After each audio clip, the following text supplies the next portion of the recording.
తొలి ఏకాదశి పండుగను పట్టణ ప్రజలు భక్తి ప్రపత్తులతో జరుపుకున్నారు. పండుగ సందర్భంగా వివిధ దేవాలయాల్లో విశేష పూజా కార్యక్రమాలు జరిగాయి. ఉదయాన్నే ఆలయాలకు వెళ్లిన భక్తులు అక్కడ ప్రత్యేక పూజలు నిర్వహించారు. ఈ సందర్భంగా తొలి ఏకాదశి విశిష్టతపై ప్రత్యేక కథనం. ఆషాఢ మాసంలో వచ్చే ఏకాదశి అన్ని పండుగలకు ఆది అని తెలిసిందే.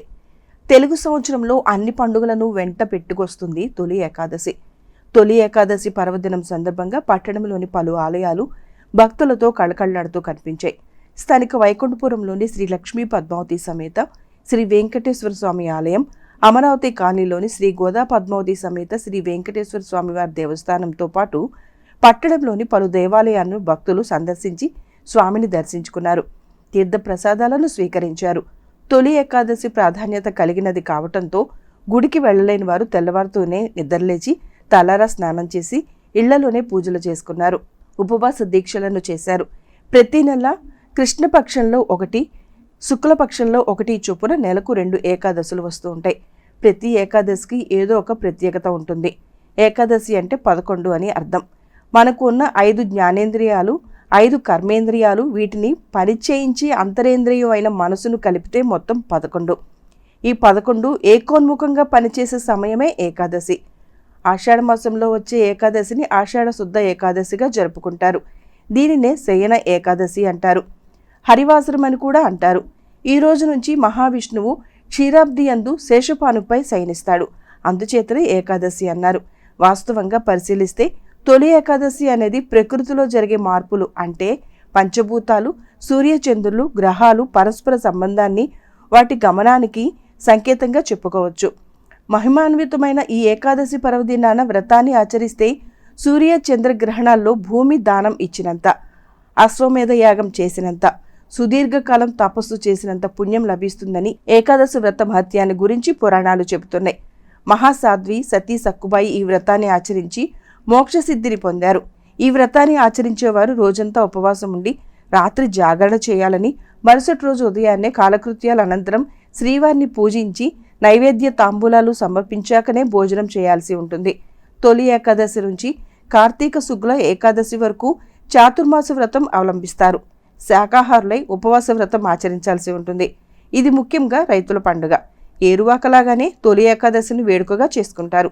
అతివృష్టి, అనావృష్టి వంటి ప్రకృతి వైపరీత్యాలు చోటు చేసుకోకూడదని, పైరుకు ఏ రకమైన తెగుళ్లు సోకకూడదని, ఇతరత్ర ఏ సమస్యలు రాకూడదని దేవుడికి దండం పెట్టుకుంటారు. తొలి ఏకాదశి పర్వదినాన్న మొక్కజొన్న పేలాలను మెత్తగా పొడిగా దంచి అందులో నూరిన బెల్లం కలిపి దేవుడికి నైవేద్యంగా సమర్పించి ప్రసాదంగా తీసుకుంటారు. ఈ పేలపిండిని తప్పక తినాలనేది భక్తుల విశ్వాసం. పరమ పావనమైన పుణ్యమైనటువంటిది ఆషాఢమాసం. ఈ ఆషాఢమాసంలో శుద్ధంలో వచ్చేటువంటి ఏకాదశి, దీనినే శయనేకాదశి అని, ఆషాఢమాసంలో అత్యద్భుతమైనటువంటి పుణ్యమైనటువంటి రోజు ఈ రోజున. ఇలాంటి ఈ ఏకాదశి నాడు శ్రీమన్ మహావిష్ణుమూర్తిని ఆరాధించాలి. ఈ రోజు నుంచే చాతుర్మాస్య దీక్షలు అంటారు. మహాపురాణాలలో ఆ, కా, మా, వై, ఆషాఢమాసం, కార్తీక మాసం, మాఘమాసం, వైశాఖ మాసం, ఈ మాసములు చాలా పుణ్యమైనవని, ఈ రోజున నారాయణుని యొక్క దివ్యస్మరణ చేసి ఉపవాసం ఉండి ఏకభుక్తంగా కలిగి నారాయణుని యొక్క దివ్యస్మరణ చేసి ఎవరైతే ఉంటారో సకల పాపములు తొలగిపోతాయి. యోగ నిద్రలో తేలి ఆడేటువంటి మహానుభావుడు ఈ శుభ సమయంలోనే యోగీశ్వరులందరూ చాతుర్మాస్య దీక్షలు ప్రారంభిస్తారు. అంటే 4 నెలలు ఎక్కడికి వెళ్ళరు, ఒకే చోట కూర్చొని నారాయణ నారాయణ.